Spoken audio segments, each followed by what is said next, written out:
What's up, guys? Welcome back to Machines Incorporated. I'm Jake, and today we're going to be starting the winter build series on my Jeep Cherokee XJ. There's a few things I've been wanting to address, but obviously when it was good wheeling season, would much rather be out on the trail. So now that it's starting to get cold, snow's falling on the trails, it's time to pull it back into the garage and address a couple things to get ready for next season. So one of the big things that I had an issue with when I got this Jeep was the front 3-link. Couple issues with it. First off, it is a mid-arm 3-link, which I'm not a big fan of. I prefer a true long-arm 3-link.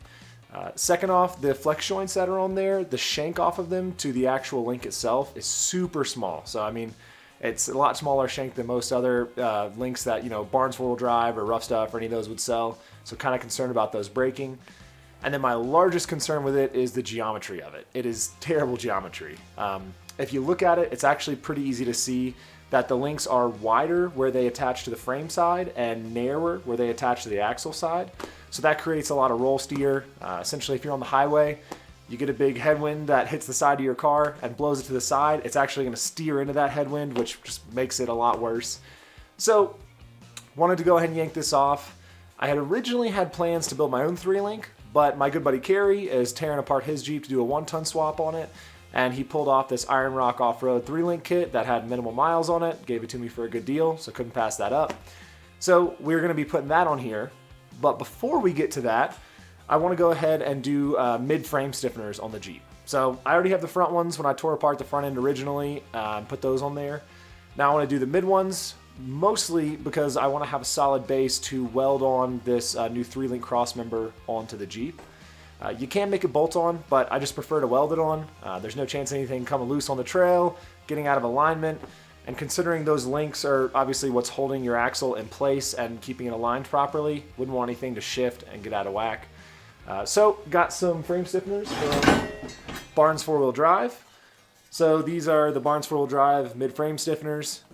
Gonna go ahead and clean up the frame, weld all these on, and like I said, that'll give us a great base to mount this 3-link to. Before we get to that, I need to go ahead and cut off the old 3-link mounts. They're actually welded to the frame.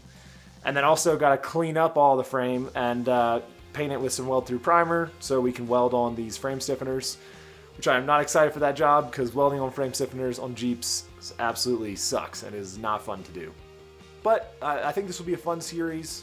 It's going to be probably a 3-part series where first off, I'm going to go ahead and get these frame stiffeners on.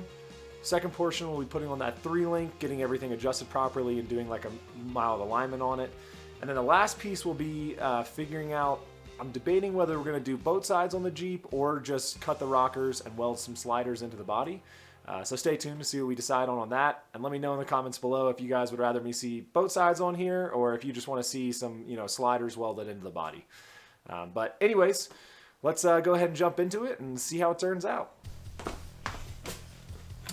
Alright, so as you can see, I've already got the Jeep supported up here on jack stands, got the wheels off, got the front coils off, and have the axle suspended by jack stands. Kind of the next step before we go into cleaning up the frame for these frame stiffeners is I do need to remove these rock sliders.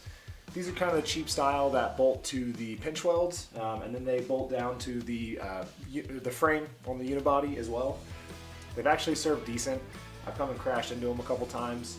I mean, they do press up into the rockers a bit, but it's not the worst design. They've definitely taken a good abuse and held up. But to get these off, all the bolts are kind of rusty and crusty on here, so it's going to be a fun process of just trying to crank these off and see if we can get it removed.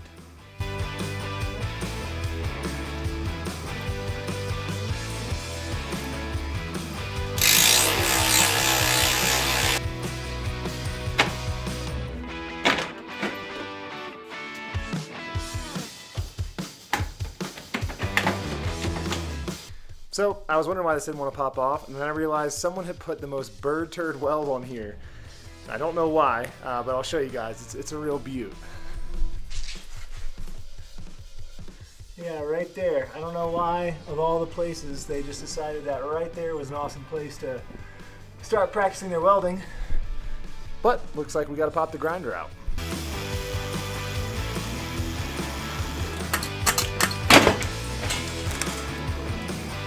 Alright, so here is the sliders that came off of here.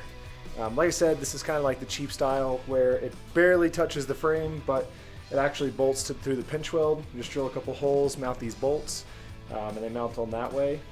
So what I've been debating is cutting out the rockers of the Jeep, cleaning up these sliders, cutting off the additional mounts, and actually just welding them into the body of the Jeep. But why would I be considering both sides, you ask? I'll show you why.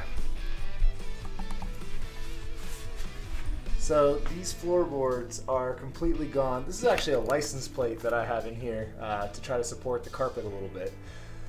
But essentially, my options are I can either get a little bit of sheet metal and replace these portions of the floor plans, which wouldn't be hard, or if I'm already cutting into the rocker and mounting the slider here anyways, I'm already welding on frame stiffeners over here, and it doesn't seem like it'd be that much harder just to add a plate that cuts across between the two. That would make it a little bit cleaner look, fix my obvious floor pan issue, and a couple other benefits to it. But like I said, definitely you guys let me know in the comments. Do you think I should do both sides? Do you think I should replace floor pans? Or if you have another cool idea, let me know, and hopefully it'll make its way into the series. But for now, let's keep going on removing this old 3-link. So in addition to those awesome welds that were holding on those rockers prior, there's also some awesome welds holding on these link mounts, so I'll show you those. So these guys right here, just some kind of turd welds across. And then the plate actually goes up and mounts under where the transmission mount is as well. But we're going to go ahead and remove these links. Then we're going to try to slice this up with angle grinder a little bit and pop these off. And then the inside frame bracket is going to be real fun. This one mounts up in here. It's back behind the fuel lines. I believe it's bolted in, but I haven't really been able to confirm that yet. So we're gonna have to try to disassemble it, see if we're gonna cut it out or unbolt it. But regardless, we gotta get it all out of here.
Alright, so now that we've got everything off the frame that we need to, the next steps is I'm going to go ahead and hold up the frame stiffeners to the frame, kind of trace around the edges with a silver Sharpie.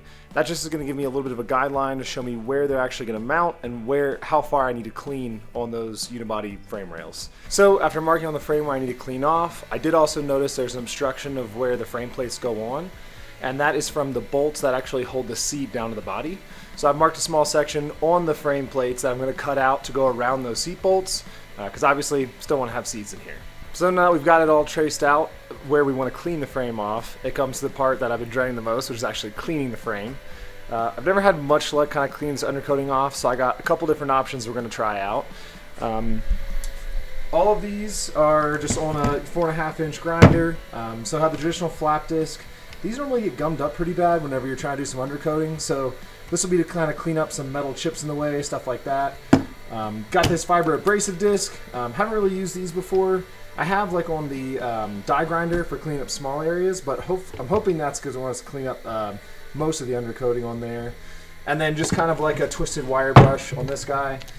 That one I'm going to try to use up in some of the tight corners where there's some more like rust and thicker gunk that we need to hop off. Also, another side note, if you're starting to fabricate in your garage, buying multiple grinders is the biggest time saver of your life. They're not expensive. You know, each one of these are like Harbor Freight ones that are like 20 bucks a piece maybe. If you can have a couple ones where you can have maybe a cutoff wheel on one, grinding wheel on the other, it will make your life so much easier. It'll make all your projects go so much faster. So highly recommend investing in a couple of them. And plus, if one ever breaks, which they do because they're cheap, you've got a couple more to use so you can finish out your project without heading over to the store. But enough chatting about that. It is time to start grinding on this frame. So we're going to get to town, see what method works best, and I'll let you guys know.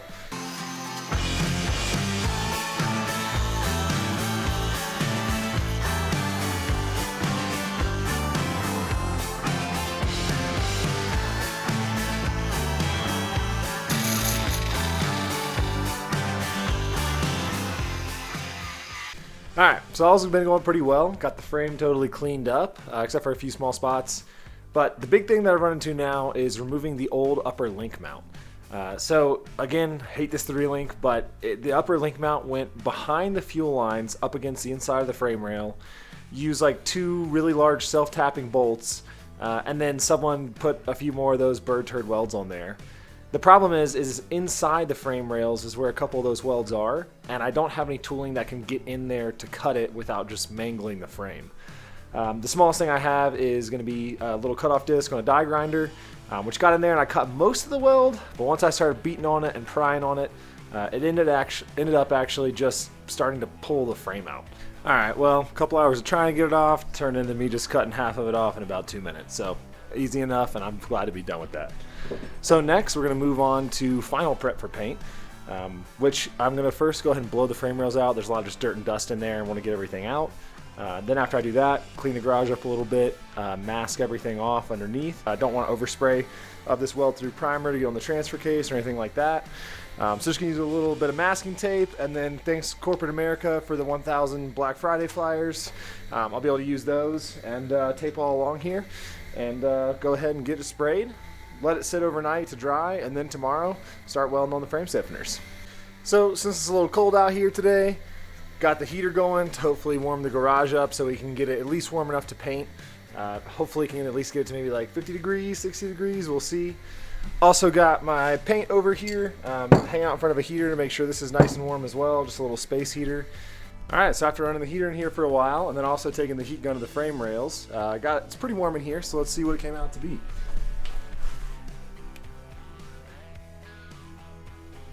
Sweet.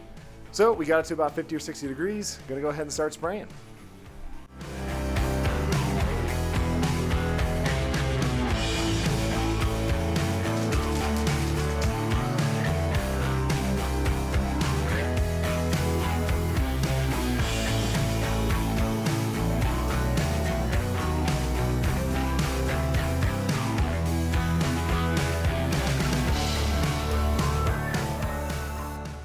Alright, so we got the frame rails all sprayed up. The primer I was using is this SprayMax 368001 for the self-etch weld through primer.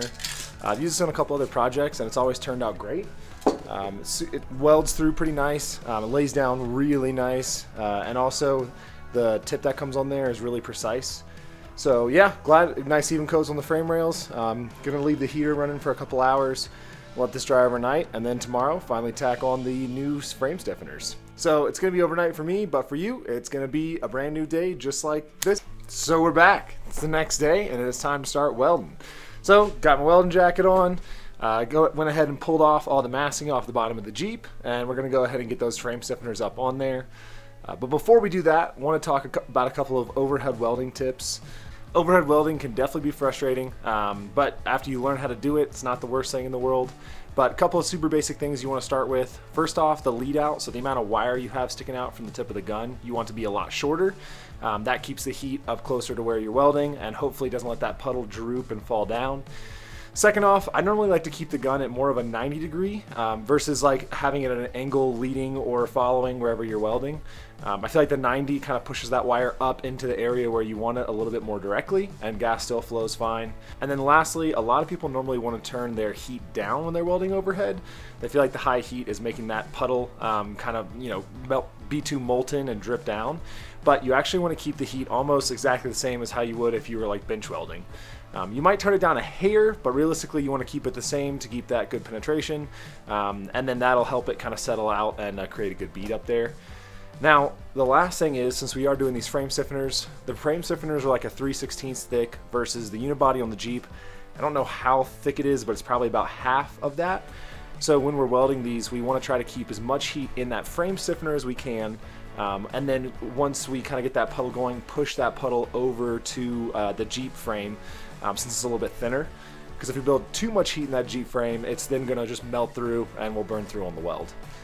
So we'll get started. I'm going to jack these up and tack them all in place. Once I like the fitment on them, we'll just get to town burning them. Alright, so I've got my frame plates set up how I want them. I've got them clamped to the frame with a couple of these seat clamps.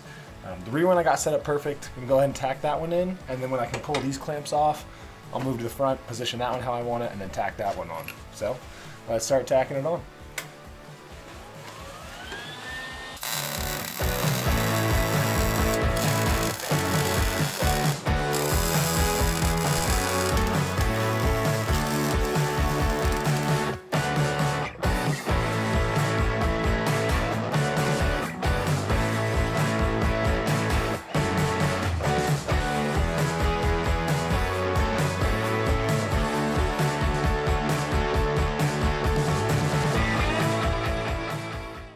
Alright, so we are finally done welding on these frame stiffeners, and I am stoked to be done. It's now late into the night. It probably took me around 4 or 5 hours for all the welding. And it's just a lot of laying on your back, awkward positions, moving around a lot, so it gets old after a while. But yeah, I'm stoked to be done with it. I'm happy with like 90% of the welds on here. There's a couple that aren't perfect. When you get close to some of the seams and they get hot, some of that seam sealer kind of seeps out and gets into the weld. Can't really avoid it, but there is definitely plenty of weld on these things, and I'm not worried of them coming loose or anything like that. So yeah, so this is the first part to the Jeep Winter Build series. Like I said, we're going to be doing some new suspension and a couple other things, so stay tuned. A couple surprises in there for you guys. And for all you new subscribers, I know that a lot of you guys are here for the van. And don't worry, we'll be getting back to some van content here soon. Just wanted to go ahead and jump on the Jeep while it's snow on the trails, can't get out anyways. So go ahead and get this thing done. Then we'll be rolling the van back in and start a couple fabrication and suspension projects on there as well, so definitely stay tuned. So if you guys did like today's video, definitely give it a thumbs up. If you want to see some more van content and some more Jeep content and some wheeling content when summer here comes around, definitely subscribe to the channel because there's going to be a bunch more videos coming your way. I'm Jake with Machines Incorporated, and as always, thanks for watching.